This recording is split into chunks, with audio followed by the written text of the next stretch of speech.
And welcome to Upon Further Review. I'm Josh Aubrey. Plenty to get to in this week's show. Big news this week is it's finally game week for the Georgia Southern Eagles as they'll officially get the Clay Helton era underway, taking on Morgan State coming up Saturday at 6 o'clock at Paulson Stadium. We'll hear from Coach and a couple of the players as they're excited about getting things underway on Saturday.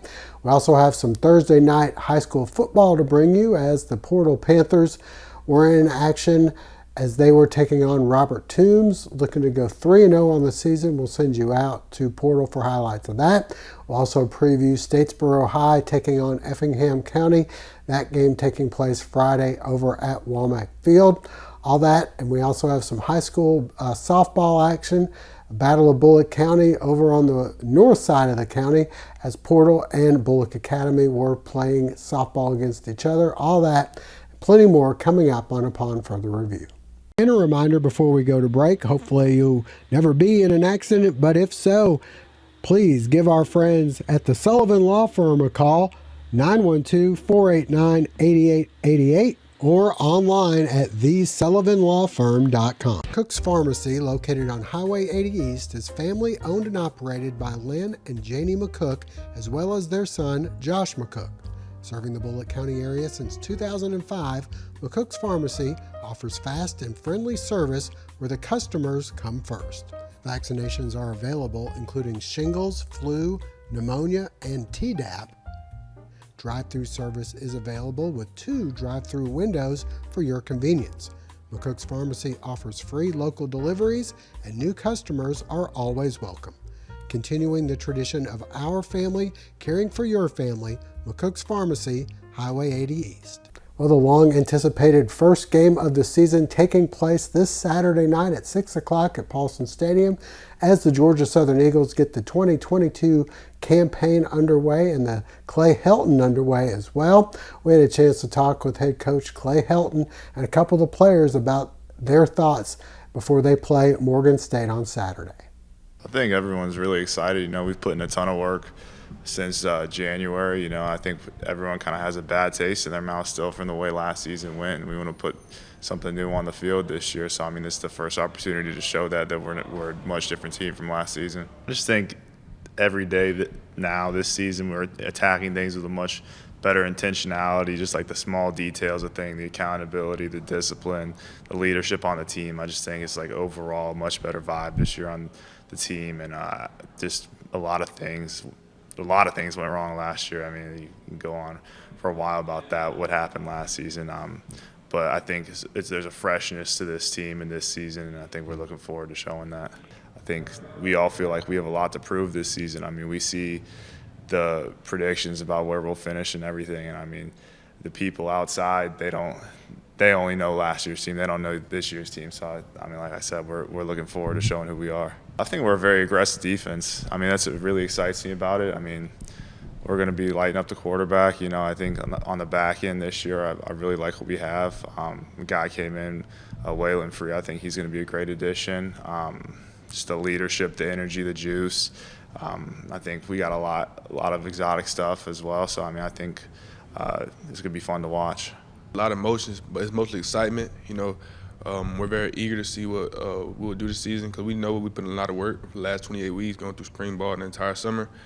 And, we really just ready to prove the world wrong. And like Coach said, we're expecting championships. And you just feel the energy around the facilities on the field. It's just a lot of excitement in the air. The running backs are just important as ever. We are bringing in an air raid type situation, but at the end of the day, this is Georgia Southern. We are known for running backs, and so we still pride ourselves among that. We plan to be the best running backs in the conference. Eagle Nation going to see a lot of speed and power. Like you said, we have been sitting behind some really talented guys for the last few years. So I think it's really giving us a chance to learn from those guys, pick up on their tendencies and how they ran the ball, how they view defenses, seeing pressure, rotations, all that stuff. So I think it's really going to benefit us. It's always good to stay patient, and it's all going to work itself out. Yeah, obviously exciting time. After 28 weeks of training by these kids. We get the opportunity to go out as a football family for the first time at home in Paulson, which makes you have goosebumps, to be honest with you. So excited for our kids, our coaches, as we come together as staff and players to represent our university and represent Eagle Nation. It has been 10 months of a lot of hard work. I think we're all itching to get on the field and see what it looks like and know that that we want to improve each and every week. We want to stay in the moment, try to go 1-0 each and every week. But it's a culmination of a lot of hard work and a lot of good people coming together. And we look forward to representing our fan base and alumni this Saturday and display that work. I think it's so important to get start fast and build confidence. You know, anytime that you come off a season like we had last year and you've got 50 newcomers, it's important to start fast, and it's important to just live in the moment if you want to be able to start fast. And I talked about, you know, we're going to have a 1-0 mentality. I don't care what our record is. We're concentrating on that week and whatever it takes to be able to go 1-0 on that week, you know. So we have poured ourselves in Morgan State, have poured ourselves into this game plan. It's been all last week, all this week, just focusing on trying to go get a win this Saturday and start out the right way. And I think that's the mentality you got to have. Success for us is championships, you know, and it's winning Sun Belt championships and being a national story, you know, and we're going to work as hard as we can to accomplish that. We'll see if we meet that expectation. But if you don't expect championships when you're at a place where I see 6 national championships and I'm staring them on the stadium each and every day, then you probably shouldn't be in the chair. You know, you probably shouldn't be saying you're the head coach. So our standard and our expectations will always be championships here. We'll do whatever it takes to win a game, and we will use the majority of the playbook. You know, I think that Coach Ellis has done a wonderful job in looking at it last week of keeping it simple for our kids, allowing them to play fast, doing what we do, and not trying to out-scheme people or out-trick people, but just being sound fundamental football and executing at a high level. And so I think that's what, as you go in early to the season and you're competing against a new staff, that you focus more on what you're doing in your job. And so we will use whatever it takes to win a football game, you know, and go 1-0 on this week. We know the quality of Morgan State. We got a lot of respect for Coach Wilson and his staff. He's a dang good football coach that's done a really good job. There's a reason that he has the job there. So we'll do whatever it takes and run whatever we need to. We'll throw out the kitchen sink if we have to get a win. Once again, that game taking place Saturday night at 6 o'clock at Paulson Stadium. Stay with us. High school action coming up next. Family Internal Medicine Associates of Statesboro, providing primary care for Statesboro area patients since 1998, providing complete physicals, complete sports physicals, Medicare wellness exams, full diabetes treatment, and education from lifestyle changes to oral medications to insulin pump therapy, in-house dermatology, in-house circulation tests and ultrasounds, and in-house labs. Featuring nurse practitioner Melissa Beasley, Family Internal Medicine of Statesboro can accommodate same-day or next-day appointments to serve your needs. Family Internal Medicine Associates of Statesboro, where we care. It's now time for our Athletes of the Week, brought to you by Morris Bank.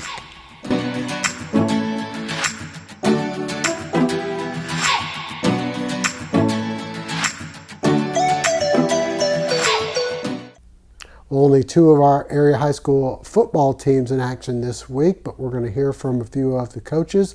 We're going to begin with some highlights from Portal taking on the Robert Toombs Crusaders from Thursday night.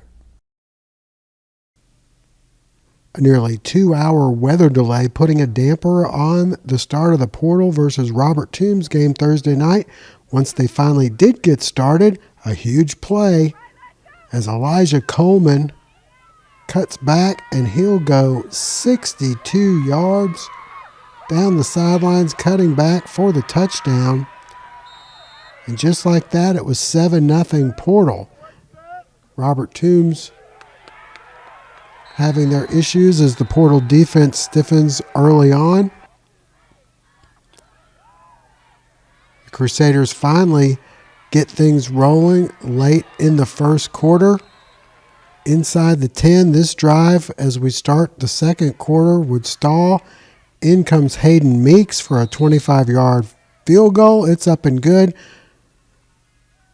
At 7-3, Panthers come right back. Elijah Coleman airs it out, and Amir Jackson, the nice grab. A little bit later, it's Coleman stutter stepping, fighting his way ahead for another Portal first down, and then it's Coleman with the keeper. He goes in for the touchdown, and Portal leads 14-3. On the ensuing kickoff, the pooch kick by Jose Sanchez, recovered by Amir Jackson, and then on the next play, it's Elijah Coleman to Amir, 34 yards on the money. And the Panthers take a 21-3 lead. TJ Stanley leads Robert Toombs back. He hits Jashawn Powell, and it's 21-10. The Crusaders driving, but with seconds remaining, Portal able to hold on defense. We go to the half with Portal leading 21-10. In the third quarter, Justin Powell scores on an 8-yard touchdown run to cut the lead to 21-17. That score would hold into the fourth quarter.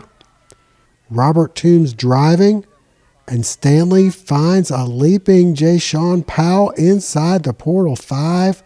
A few plays later, it's Justin Powell into the end zone again, and the Crusaders take their first lead of the game at 23-21. But Portal responds. Check out this amazing run from Coleman, looking like Barry Sanders, cutting back, breaking tackles, and watch him as he gets down the sidelines and cuts across, and then baits the defender inside the 10, just almost stopping, and spins and drags two guys into the end zone, 65 yards, and it's 28-23 Portal. The defense able to step up late. First, Mason Lane, the interception here to end a Robert Toombs drive. The Crusaders get the ball back with less than a minute to go. Liam Fordham helps seal things away. The strip sack here. And the recovery from Chase Smith, and Portal is 3-0 for the first time since 2005. Owning a small business is kind of a big deal. State Farm agents can help you find the right insurance coverage at the right price. Call State Farm agent Matthew Tyson in Statesboro today. As for our area high school football games going on Friday, the only one in town, the Statesboro Blue Devils, as they'll be taking on Effingham over at Womack Field. We had a chance to talk with head coach Jeff Kaiser and a couple of the players about the game. Offensively, I feel like everybody just was ready, to play. Like, the whole team just came out with energy. We was ready to play. I just felt like everybody was on the same page that whole game. Like, no mistakes. We communicated well.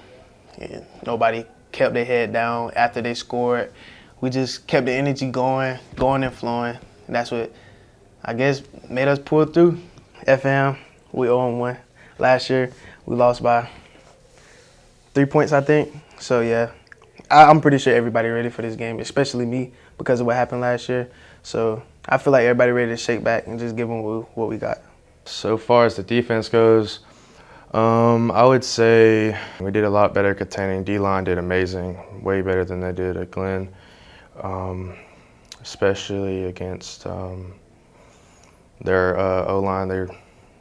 They were on huddle or film, they looked pretty decent, but O-line or D-line stepped up. Just treat it like another week. We heard they have some players, but just take it like another week and play as we can play. It was a good game. Both teams had a great plan. Our kids executed and ran to the ball well defensively. If you had to look at a play we wish we could take back, the 3rd and long on the first series, we gave up a wheel route, which is a no-no, and they took advantage of it, but was very pleased with how our defense responded after that. and our offense was just having a good time. You know, it was they had a lot of fun. Several kids. You look at the number of skilled guys we had make plays, and our OL played well. So it's just a good night. The challenge now is we got done after midnight on Saturday night, and we got to turn right back around in a short amount of time and get ready for Effingham on Friday. So you have to be a little creative in how you practice and how you plan, and get ready for play a good football team. The slate's going to get tougher. Effingham is a very good football team with 2 losses to very good teams. They are good everywhere. They've got big, tall receivers everywhere. Got a young quarterback that can spin it, and is dual threat as well. Defensively, they're solid. It's just going to be a tough task for us on a short notice. But I think our kids are up to that challenge, and I'm excited to get back going this week. Coach Ford's done a good job of getting those guys going. They're just solid everywhere. Like I said, their 4-guy wide receiver core are all tall and long. The same 4 will play on the back end defensively and really produce some challenges when they pitch and catch the ball. Their quarterback is the son of a former coach here, Nate Hayes, who he's a dual threat kid. He can throw it a little bit more than run it. He can also pull it down and do some things with his legs. The defensive line is a strength for them with the guys returning from last year, and they very, very solid and disciplined defensively. So it's going to be a huge challenge for us.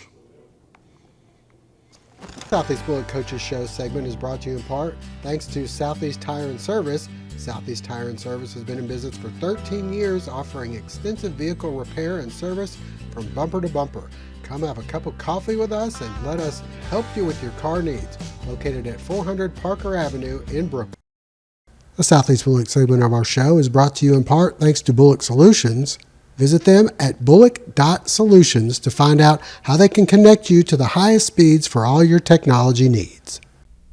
Well, as for the Southeast Bulloch Yellow Jackets, they are coming off a tough loss to Statesboro in the Eric Russell Classic. They have a bye week this week, which head coach Jared Zito says he feels comes at a pretty good time. Well, I think first of all, there's 2 big reasons to play that game, right? One is to kind of get a rivalry going, and it can't be a rivalry until we are a little more competitive. But we got to start somewhere. And then second is it's real about non-region play and trying to up the competition, and we certainly did that. I give credit to Statesboro and Coach Kaiser and their staff. That's probably the second best team that I've seen since I've been down in this part of Georgia, only to Cedar Grove. And I told our team that, hey, listen, it's a really, really talented football team, well coached, physical, fast, and so it gives us something to measure against. Hey, you want to play big boy football? You just played a big boy. Give a lot of credit to them, but we also made several mistakes that made that margin of victory for them a lot larger than it probably should have been. And on the flip side, there was a lot of onesies on offense. We call them onesies, like one block away, one guy missed a combo block that maybe would have extended some drives. So it wasn't quite as bad as it appeared to be live. And then you guys like A.J. Johnson, he was our player of the game that we voted on. Returning senior running back, comes off ACL injury, and he is running hard to the very end in a blowout loss in the 4th quarter, even as there's 7 guys in. Guys like that, we had several seniors playing hard to the end, and you can play a lot of football, good football with those kind of kids. Absolutely. We were still banged up. We were missing 2 senior starters that would have played inside linebacker and also offensive skill positions.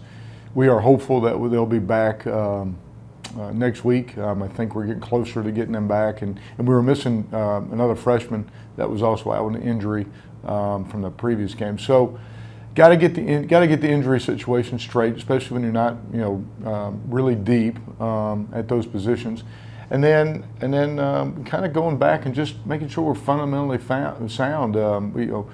Work on tackling, work on leverage, work on taking proper angles. Those are things that we're spending time on. We spent time on yesterday. We'll spend time again on today. The Bulloch Academy segment is brought to you in part thanks to Floors Outlet of Statesboro, located on Northside Drive. Come by and visit Mo for all your floor covering needs.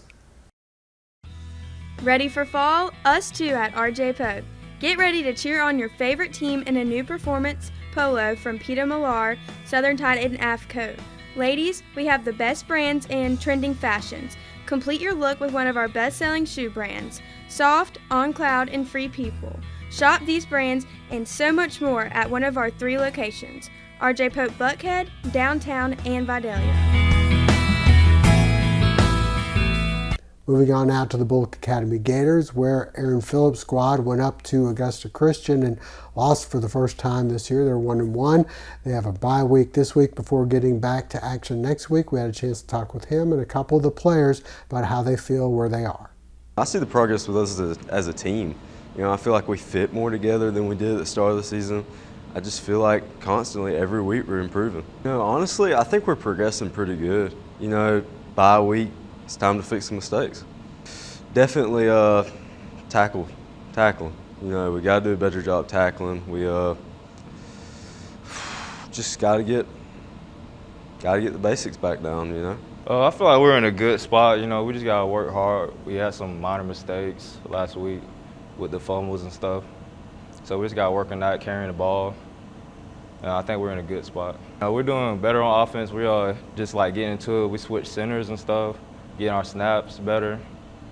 You know, we're just still working on the running and stuff and the blocking schemes. But I think this week we'll work on it some more, and by next we'll be ready. If it could go wrong, it did go wrong. You know, we ended the first half of the football game with almost 300 yards rushing. I think we were like 278 in the first half. We had 2 players over 100 yards in the first half. And anytime you're a flexbone team, you know, our goal is 400 yards, and you know, you got 2/3 of that in the first half. You feel pretty good, but we just didn't come away with points. We had an opportunity to score right there as we go in the half to put us up, you know, 18-20 to 6, and you know, we fumbled the ball again on the 11-yard line. So we did exactly what we wanted to. Our game plan worked. Defensively, we held them. We just put ourselves in some really bad situations by putting the ball on the ground. And you know, I thought we were kind of over that part of it. And it wasn't just one guy. It was a team effort from you know, our B-backs to our A-backs, our quarterbacks. They all had a part in it. But other than that, you know, we did some really good things. I was proud of them for a lot of things. You know, you know, putting the ball on the ground is tough. You know, if you lose the turnover battle, most of the time you're going to lose the ball game. I would have really liked to come off of a win going into bye week, but you know, sometimes losing a ball game that you should have won kind of sticks with you and drives you a little bit. That's what we're hoping. You know, our kids walked off the field Friday night upset with themselves, upset with the way they performed, knowing that they let one get away that they should have in the other column. You know, with the power ranking, they all count. So having a bye week this week, it's going to allow us to work on a lot of things that we still need to, you know, we need to sharpen up a little bit. And it's going to get a lot of guys healthy. You know, right now we're battling the flu here at school and the stomach bug. So we've had guys, you know, we had 7 guys last week who missed a day or 2 dealing with stuff like that, and we got a few more today. So having a bye week here helps us. We played week 0, so we actually get 2 bye weeks. So we're going to get another bye week after game 5, which we'll have 2 weeks to prepare for homecoming versus Briarwood. So I like when it's coming. I just wish we were coming off a win instead of a loss. And before we go, some high school softball action. Bulloch Academy traveling to Portal. Let's send you out for some highlights. Former player and coach Travis Moats and Nikki Perkins meeting before Wednesday's game between Portal and Bulloch Academy. The Panthers coming out with a few hits in the first. Emma Yates into right, and then Blair Brannon up the middle. Bases loaded with no out, but the Panthers only able to scrap through for 1 run on this fielder's choice. An error to go up 1-0. Marilyn Belcher in the third rips the double down the left field line. Jordan Talby then coming through with the bunt. The throw gets away. Belcher comes home to score, and it's 1-1. The Panthers able to tack on a couple runs to go up 3-1. But BA coming right back. A nice play at third by Blair Brandon, but the ball gets away.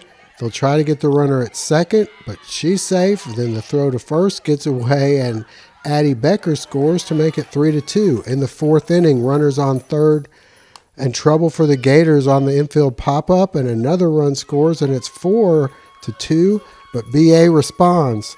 Piper Finley coming through with the line drive to left for a single. And then she'd come in to score as McKenna Fornari doubles to the fence in center, and it's 4-3. Later, bases loaded for Riley Ann Claxton. She drives this single into left, bringing home 2 runs, and it's 5-4 Gators. To the 7th we go. Bulloch Academy threatening, and Lamb will start the double play. Nice throw by Josie Moats. Then Lamb getting it done at the plate. This leadoff single into left.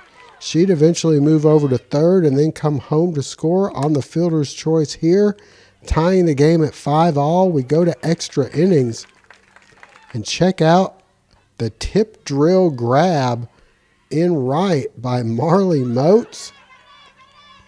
And this one ends in a 5-5 tie. That'll wrap things up for now. We thank you for joining us. Hope to see you again next week.